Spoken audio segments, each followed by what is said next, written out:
Baik, selamat pagi, selamat berjumpa kembali dalam acara Karedok, khusus renungan doktrin. Saya biasa membawakan ini di daerah Bintaro, sektor 9, pabrik air Aksogi. Hari ini tanggal berapa ya? Ya, hari Sabtu tanggal 11 Desember 2021. Kita akan lanjutkan Karedok kita dari Kejadian pasal 39 ayat 11 sampai 23 ya, cukup panjang. Dan 39, Kejadian 39 ayat 11 sampai 23. Baik, saya bacakan. Pada suatu hari masuklah Yusuf ke dalam rumah untuk melakukan pekerjaannya. Sedang dari seisi rumah itu seorang pun tidak ada di rumah. Lalu perempuan itu memegang baju Yusuf sambil berkata, "Marilah tidur dengan aku." Tetapi Yusuf meninggalkan bajunya di tangan perempuan itu dan lari keluar. Ketika dilihat perempuan itu bahwa Yusuf meninggalkan bajunya dalam tangannya dan telah lari keluar, dipanggilnyalah seisi rumah itu, lalu katanya kepada mereka, "Lihat, dibawanya kemari seorang Ibrani, supaya orang ini dapat mempermainkan kita. Orang ini mendekati aku untuk tidur dengan aku, tetapi aku berteriak-teriak dengan suara keras. Dan ketika didengarnya bahwa aku berteriak sekeras-kerasnya, ditinggalkannya lah bajunya padaku.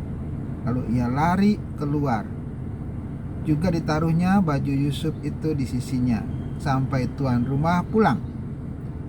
Perkataan itu jugalah yang diceritakan perempuan itu kepada Potifar, katanya, "Hamba orang Ibrani yang kau bawa kemari itu datang kepadaku untuk mempermainkan aku.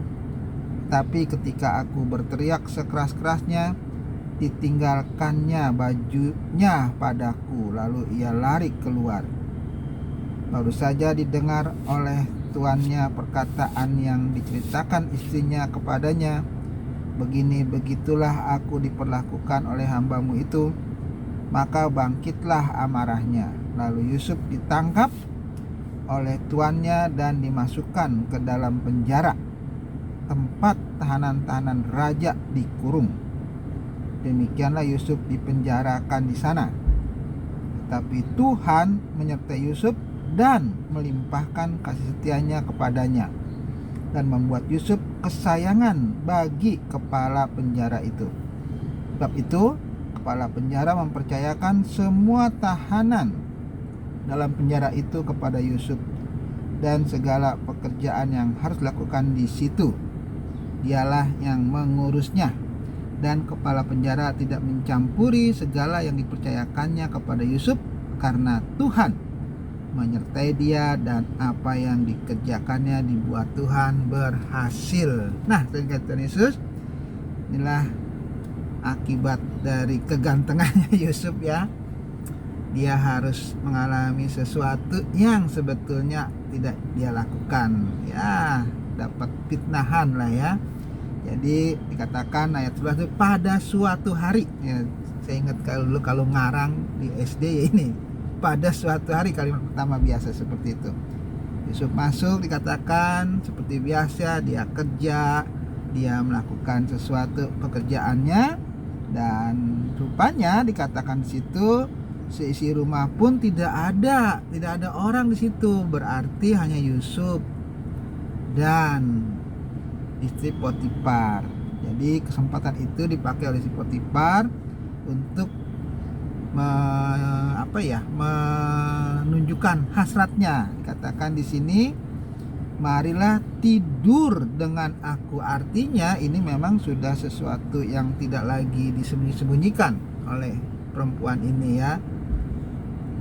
Ya langsung bilang, permintaannya jelas, tidur dengan aku. Artinya perempuan itu mengajak untuk melakukan sesuatu yang sebetulnya tidak boleh dilakukan. Aturan di negara manapun seluruh dunia, istri orang tidak boleh tidur dengan laki-laki lain. Itu aturan yang seragam dimanapun. Jadi tidak boleh seorang istri bersetubuh dengan laki-laki yang bukan suaminya.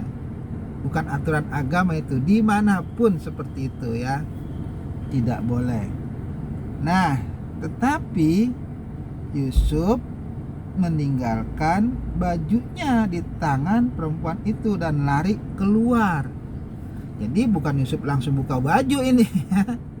Jadi sepertinya Yusuf dipaksa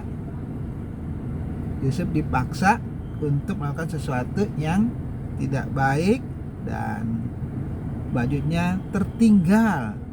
Lolos dia dari paksaan perempuan tersebut dan lari keluar, sehingga tidak terjadilah peristiwa di mana Yusuf berdosa kepada Tuhan ya, dengan meniduri istri orang. Tetapi rupanya karena tidak tercapai maksudnya, sehingga perempuan ini atau istri perempuan ini jadi dendam sama Yusuf dan cerita diputar balikan. Nah, dikatakan di sini oleh perempuan itu, ketika dilihat perempuan itu bahwa Yusuf meninggalkan bajunya dalam tangannya dan telah lari keluar, dipanggilnya lah si isi rumah itu, lalu katanya kepada mereka. Nah, jadi karena ada bukti baju, kesempatan bagi wanita ini karena tidak tersampai hasratnya, diputarbalikanlah cerita bahwa begini. Panggil dulu, si rumah dipanggilin, dia teriak-teriak dan dia katakan bahwa intinya Yusuf mau memperkosa dia gitu, tapi nggak sampai karena dia teriak-teriak, padahal sebaliknya ya. Dan itulah yang diceritakan. Kemudian satu lagi, supaya ceritanya ini betul-betul mulus ya, dia memakai isu suku ya kan, suku atau suku bangsa. Dia sebut Yusuf itu bukan Yusuf tapi orang Ibrani.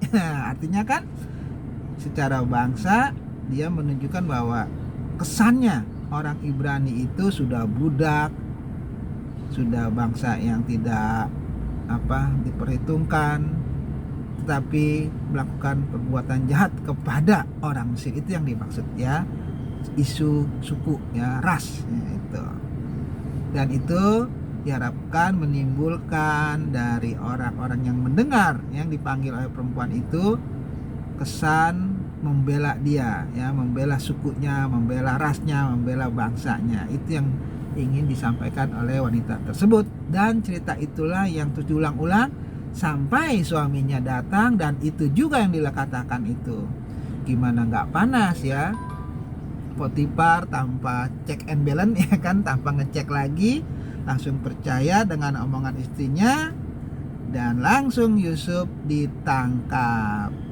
Ya, Yusuf sebagai budak memang walaupun dia yang berkuasa dalam rumah itu, tetap kekuasaannya lebih tinggi Potifar, sehingga Yusuf ditangkap, dimasukkan ke penjara bersama tahanan-tahanan raja, dikatakan di situ. Habislah Yusuf. Belum tentu. Rupanya walaupun Yusuf di penjara, ternyata Tuhan tidak tinggal diam, dan dikatakan di situ ayat 21, tetapi Tuhan menyertai Yusuf. Nah, itu jadi walaupun di penjara dikatakan Yehova Tuhan tetap menyertai Yusuf. Tuhan menyertai Yusuf walaupun dibuang oleh saudaranya, dijual, dibawa ke Mesir menjadi budak dari anak kesayangan Yakub, harus jadi budak, harus dari bawah Yusuf itu. Kedudukannya merangkak dan sangat tidak berharga ya sebagai budak. Tuhan sertai, dibeli oleh Potifar, rumah Potifar diberkati Tuhan karena Yusuf. Yusuf juga tetap taat kepada Tuhan, Yusuf juga tidak memperdosa kepada Tuhan, sehingga Yusuf diberkati, rumah Potifar diberkati, ladang Potifar diberkati.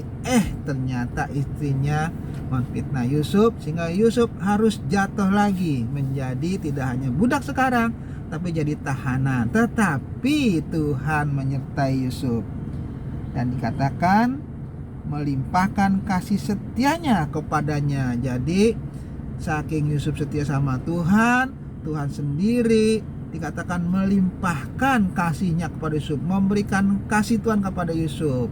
Kemudian apa akibatnya dari itu?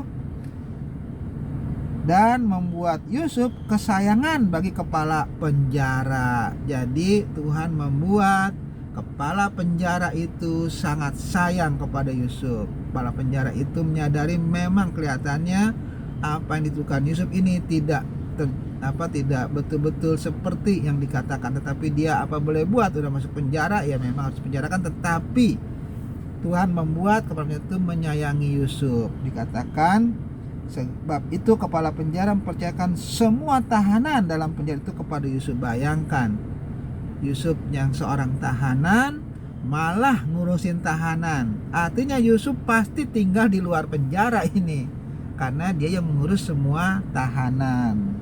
Dan segala pekerjaan yang harus dilakukan di situ dialah yang mengurusnya, ya.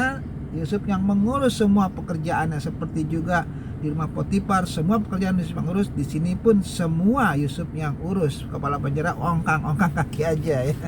Nah, kemudian kepala penjara tidak mencampuri segala yang dipercayakan kepada Yusuf, karena Tuhan menyertai dia. Diulang lagi, Tuhan menyertai Yusuf, dan apa yang dikerjakannya dibuat Tuhan berhasil, ya. Jadi karena Yusuf disertai Tuhan, apapun dikerjakan Yusuf semua berhasil. Nah, itulah, walaupun setia kepada Tuhan, seolah-olah Yusuf tidak beroleh Tuhan malah mendapatkan fitnah, tetapi dimanapun Yusuf berada tetap Tuhan menyertai. Bahkan setiap apa yang Yusuf kerjakan terbuat berhasil. Apa yang Yusuf pegang itu menjadi sangat berharga, ya. Ada cerita, ya, bagaimana seseorang itu tangannya sangat berharga, setiap dia pegang semua jadi emas. Ini setiap pekerjaan yang Yusuf pegang, Yusuf kerjakan itu berhasil. Itu karena Tuhan yang membuat Yusuf berhasil. Jadi kita harus meniru Yusuf, ya. Dimanapun kita berada harus tetap setia kepada Tuhan. Walaupun sebenarnya Tuhan tidak memberkati, ternyata endingnya Tuhan tetap memberkati seperti Yusuf. Dimanapun dia berada tetap menjadi berkat, ya. Yusuf tetap bersama Tuhan. Apapun yang Yusuf sentuh, ya, semua berhasil dibuat oleh Tuhan. Itu aja firman Tuhan untuk hari ini, Karedoknya. Kita akan ketemu kembali dalam program yang akan datang. Selamat pagi, Tuhan memberkati.